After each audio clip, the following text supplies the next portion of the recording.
Hormuz প্রণালী দিয়ে জাহাজ চলাচলের ওপর প্রথাগত পদ্ধতিতে কোনো ফি বা শুল্ক আরোপ করবে না ইরান। ইরানের জাতীয় নিরাপত্তা কমিটির মুখপাত্র ইব্রাহিম রেজাই সংবাদ মাধ্যম আল জাজিরাকে এমন তথ্যই জানিয়েছেন। তিনি আরও জানান, ইরানি পার্লামেন্টে বর্তমানে একটি খসড়া আইন তৈরি করছে যা প্রণালীর নিরাপত্তা নিশ্চিত করা সংক্রান্ত ফি নির্ধারণ করবে। ওই জলপথ দিয়ে যাতায়াত শুধুমাত্র ইরানি কর্তৃপক্ষের সাথে সমন্বয়ের মাধ্যমেই সম্ভব হবে বলে জানিয়েছেন তিনি।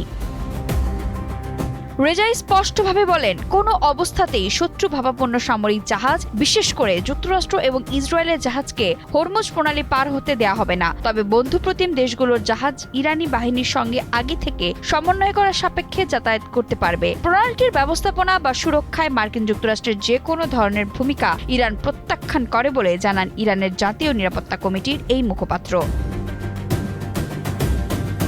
এর আগে ইরানি সংবাদ সংস্থা ইসনা থেকে জানা গেছে, ইরানি কর্মকর্তা মাহমুদ নাবিবিয়ান বলেছিলেন, কিছু বাণিজ্যিক জাহাজকে হরমুজ প্রণালী পার হওয়ার অনুমতি দেওয়া হবে, তবে তা শুধুমাত্র ফি প্রদানের সাপেক্ষে। নাবিবিয়ান এই বিষয়টি লেবাননের যুদ্ধবিরতির সাথে সম্পর্কিত বলে উল্লেখ করেছিলেন, যদিও ট্রাম্প এই দুই বিষয়ের মধ্যে কোনো সম্পর্ক থাকার কথা অস্বীকার করেছেন।